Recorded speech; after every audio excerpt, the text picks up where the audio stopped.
c'est parti, on va faire un petit react à la news. News que j'ai faite hier, que j'ai publié hier. C'est mieux.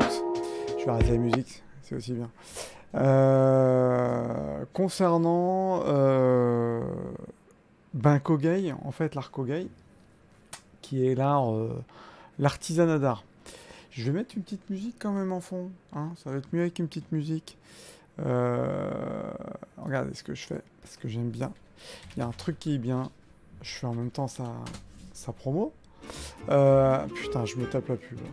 Allez-y. Je trouve une chaîne qui est assez sympa, Japanese Lo-Fi.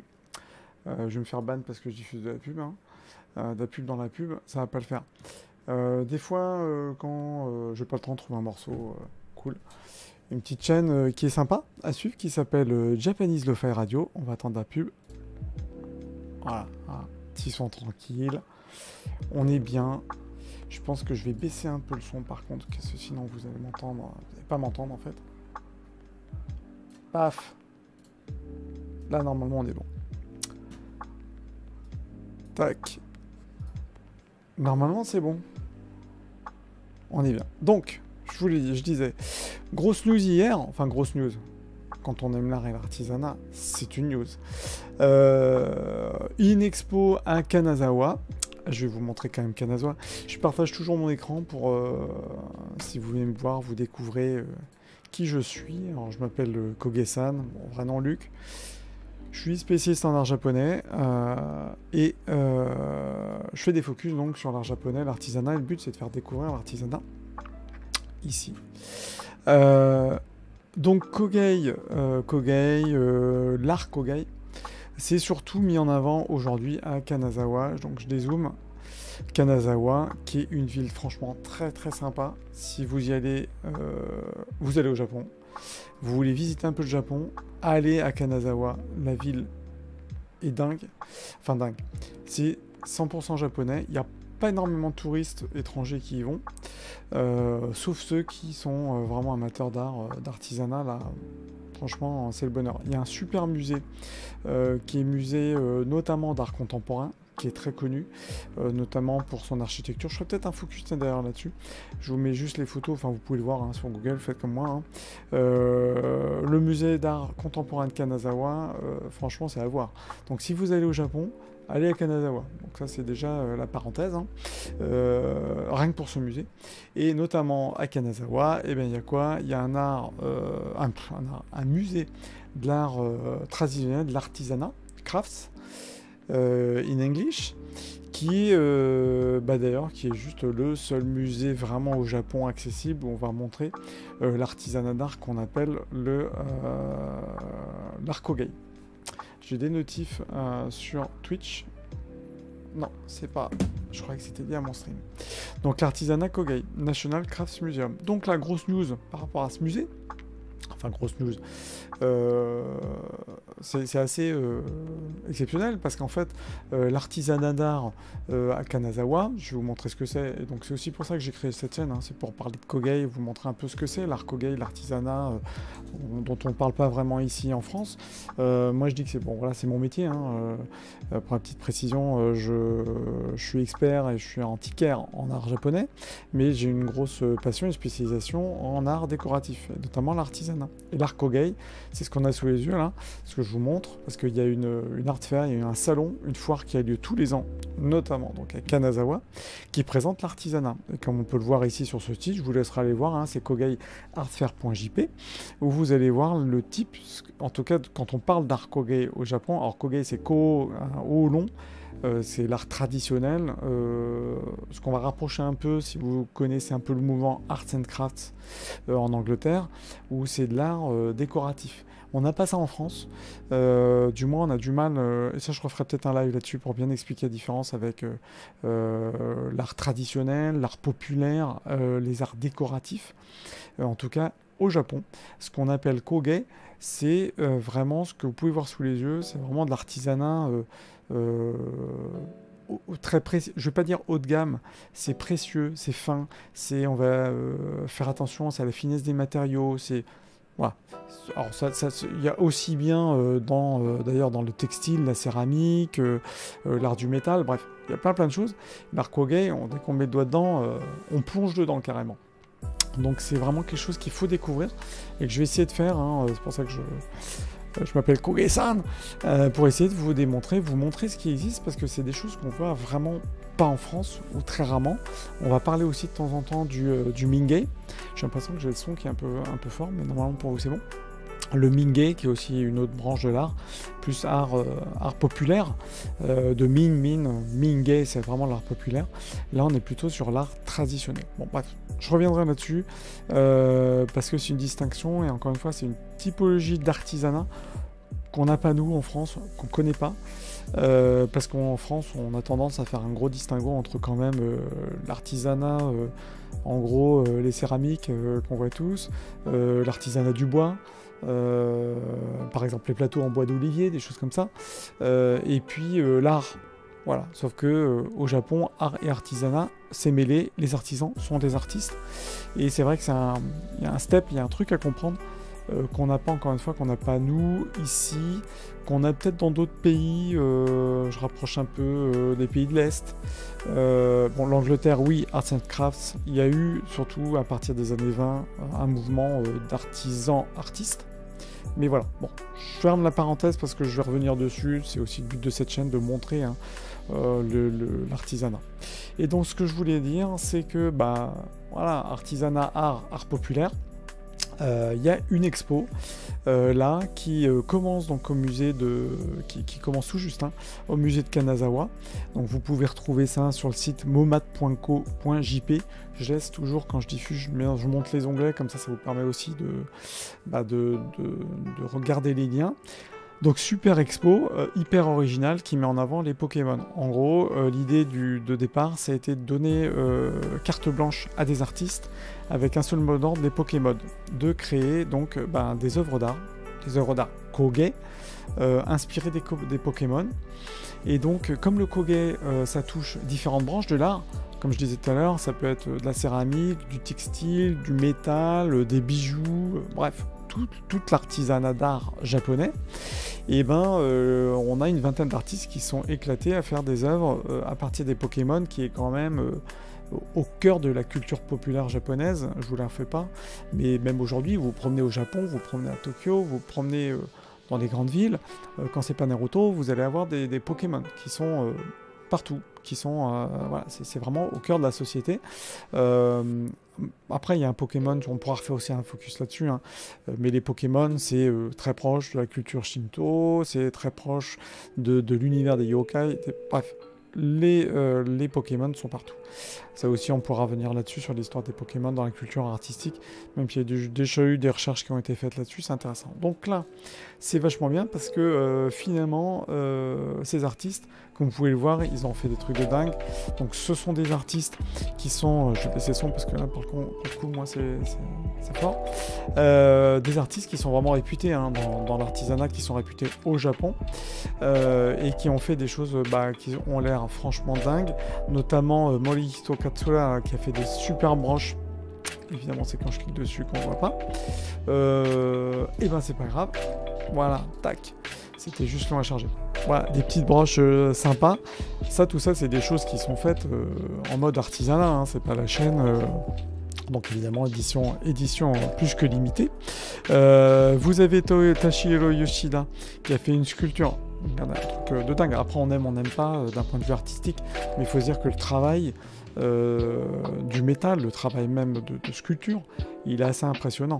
Donc c'est souvent des artistes qui vont travailler de la céramique ou des matériaux, voilà, il est quand même pas dingue celui-là. Bon, même je le mettrais pas forcément chez moi, j'avoue. Mais il est franchement assez, je trouve assez réussi, même plus réaliste que le vrai.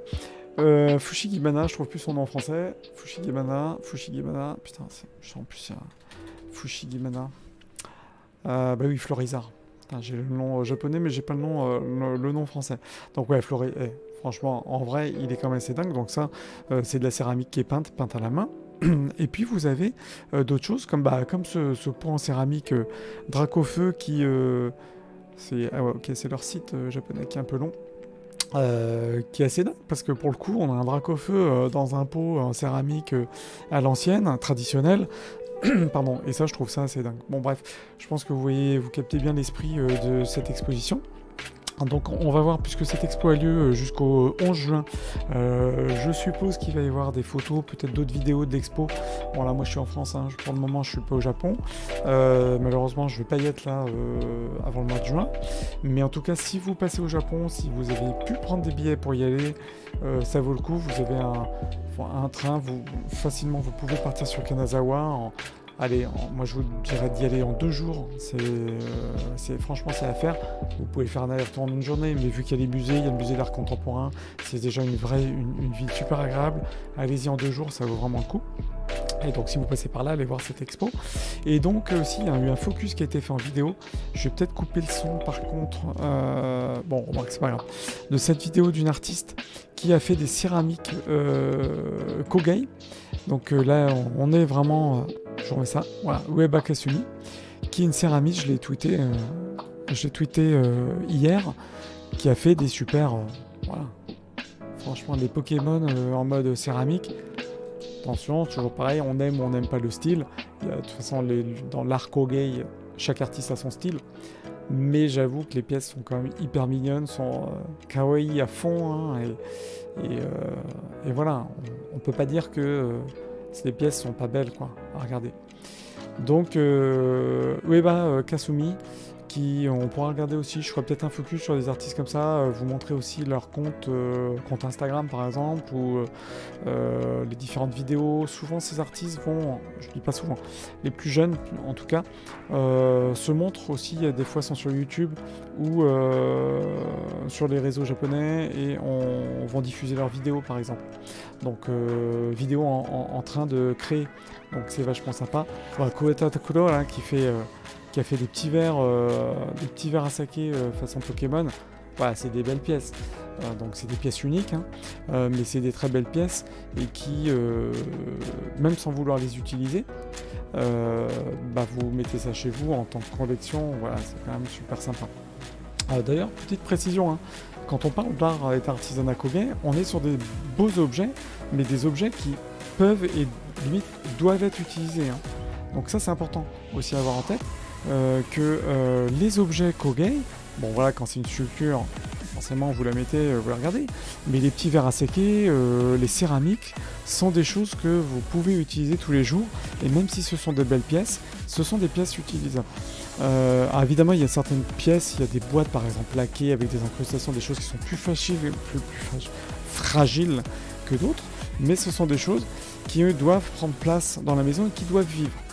Donc là, vous pouvez faire une collection d'artisanat 100% Pokémon si vous kiffez les Pokémon. Voilà, ça va être... c'est royal. Bon voilà, donc tout ça pour dire que cette belle exposition a lieu à Kanazawa. Je vais essayer de voir, encore une fois, s'il y a d'autres vidéos. Je vais contacter le musée de Kanazawa pour avoir...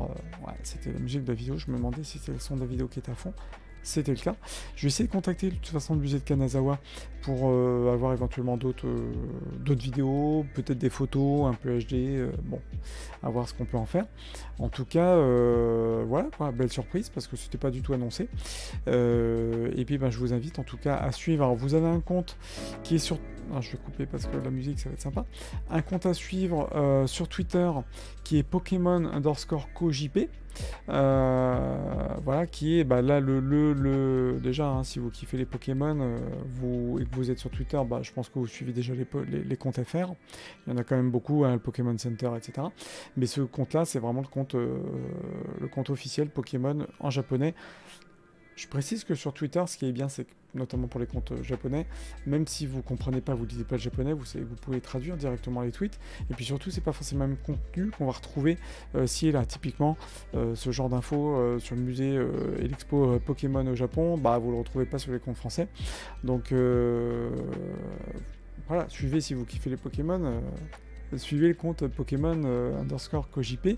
Vous avez aussi à suivre, bah, évidemment, le blanc dans les yeux, je m'éclate la tête, le musée de Kanazawa, National Crafts, qui, comme vous pouvez le voir, a du contenu. Alors si vous voulez réserver, tiens, petite précision comme je suis là, vous voulez réserver vos billets, vous pouvez acheter sur place. Je conseille toujours de réserver vos billets. Vous le faites en ligne, vous voyez, en plus c'est traduit, vous n'avez pas besoin de passer par l'anglais ou de passer en japonais. Je pense que le site d'ailleurs c'est traduit automatiquement avec Google. Bref, vous pouvez acheter vos billets, 900 yens, franchement c'est donné comme expo. Mais notez-le, le musée, hein, si vous voulez regarder, c'est e-tix.jp. .co.jp et là vous allez avoir accès au musée de Kanazawa. Le plus simple de toute façon, hein, c'est vous avez plusieurs. Pourquoi je vous ai dit E-X? Non, E-Tix, c'est un système. Rien à voir. Je sais pas pourquoi je suis passé là-dedans. C'est le système de billetterie. Non, le mieux c'est d'aller sur momad.go.jp, pardon, qui est le site qui vous permet d'avoir les infos concernant le musée. Le musée de Kanazawa. Je suppose pourquoi je vous ai parlé de E-Tix, qui a juste rien à voir, absolument rien à voir. Le MoMAT, c'est intéressant aussi, j'en parle aussi, c'est le musée de Tokyo, d'art moderne. Donc quand vous voulez avoir les infos pour le musée, aussi bien les arts tradis que le musée d'art moderne de Tokyo, qu'il faut évidemment aussi aller voir, vous allez passer sur le momad.go.jp puisque les deux entités font partie du même groupe. Voilà. Voilà ce que je peux dire. Est-ce que j'avais gardé un onglet supplémentaire? Non. Si, précision. Concernant le Koge, donc l'art Koge, je reviendrai dessus. Et j'en parlerai plus précisément, notamment de la Art Fair de Kanazawa qui a lieu en fin d'année. Je vais voir si je peux y aller cette fin d'année. Pour tout vous dire, là, en tout cas, j'ai pas prévu de repartir au Japon d'ici ce mois de juin. Mais la Art Fair de Kanazawa qui a lieu en décembre, du moins fin d'année, je pense y aller. On va voir si c'est possible. J'y vais. Si c'est possible de faire du live, etc. On va voir, de toute façon, évidemment je le ferai. J'espère que d'ici là, voilà, la chaîne va aussi grandir, c'est aussi le but, hein, de diffuser des choses qu'on n'a pas forcément l'habitude de voir. Et puis bon, là, c'est quelque chose que je connais quand même très bien, donc je peux en parler. C'est aussi pour ça que j'ai créé cette chaîne. En tout cas, si d'ici là vous voulez aller voir, allez sur kogai-atfer.jp. Ça, vous trouverez votre bonheur, vous découvrirez. Je vous invite aussi, évidemment, à aller regarder kogai.fr, donc qui est le magazine autopromo, attention, magazine et association que j'ai monté, qui permet justement de mettre en lumière l'artisanat japonais, l'art kogai, mais pas que, et aussi l'art coréen. Donc ça c'est sur kogai.fr, où j'essaie de parler pas que d'actualité Japon, hein, c'est pas le but, ça je le fais sur la chaîne, c'est plutôt de parler d'expo et de faire un focus, donc expo en France, faire un focus sur les artisans en France, ou d'ailleurs des focus sur l'artisanat, par exemple l'art de la fonte Yamagata que j'avais fait sur kogai.fr. Voilà, ce genre de sujet, c'est aussi ce dont j'ai envie de parler en mode live sur Twitch. Bon, après ça s'y prête pas forcément, là c'est vrai que c'est un article où je vous présente la fonte de Yamagata, limite sur Kogai-san et ma chaîne Twitch. Je ferai peut-être des lives, voilà, si j'y vais, si j'ai des fontes, des théières à vous montrer. C'est aussi le but de vous montrer des choses en live et de vous montrer le détail aussi de ces objets, encore une fois, dont on n'a pas forcément l'occasion de vous toucher, et puis voilà, si je peux répondre au mieux à toutes vos questions, je suis là pour ça, et c'est pour ça que j'ai créé cette chaîne. Voilà, belle affiche, hein. Elle est sympa quand même, bon, elle est très japonaise, hein. Mais je trouve que c'est vachement sympa d'avoir quand même mélangé le côté traditionnel et puis le côté moderne graphique. C'était ce que je disais tout à l'heure dans cette affiche. Et donc, à voir, voilà, belle expo à voir jusqu'au 11 juin à Kanazawa. Je précise aussi, si vous voulez me suivre en parallèle, parallèle de Twitch, suivez-moi sur Twitter. Donc c'est Kogai_san, parce que Kogai-san tout court, je ne peux pas le reprendre, merci Twitter. Donc Kogai_san. Voilà, je vais tweeter plus de trucs sur les animés, bref, sur toute la culture japonaise. Et puis voilà, je crois qu'on a fait le tour. 20h, je vais vous dire bon appétit. Voilà, c'était l'apéro, quoi. L'apéro Kogai, on va dire. Je vous dis bon appétit si vous avez parti déjeuner. Dîner. Moi, il est temps que j'y aille en tout cas. Et puis, je vous dis à bientôt. Je referai un sujet sur les Pokémon et l'artisanat. Et même plus, voir aussi ce qui a été fait sur Naruto, ce qui a été fait sur... Je dis Naruto parce que Naruto est vachement quand même central encore aujourd'hui au Japon. Dragon Ball, etc. Il y a eu, en fait, c'est vrai que ça c'est intéressant parce que finalement, toutes ces grands... ces monuments de l'animé japonais se retrouvent partout. Même dans le textile, il y a des trucs de fou. Donc c'est aussi de mettre en lumière des choses comme ça. Donc ça, je vous en reparlerai. Je ne vais pas tout vous dire là maintenant. Je vous souhaite bonne soirée, à bientôt. Peut-être que je fais une session tout à l'heure gaming, on va voir. En tout cas, d'ici là, je vous dis à bientôt. Ciao, ciao.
Sachant qu'ils ont plus trop de CD et qu'il y a un cas santé, sait-on jamais, Maxi a plus trop de mana. Santé, sait-on jamais, Maxi a plus trop de mana.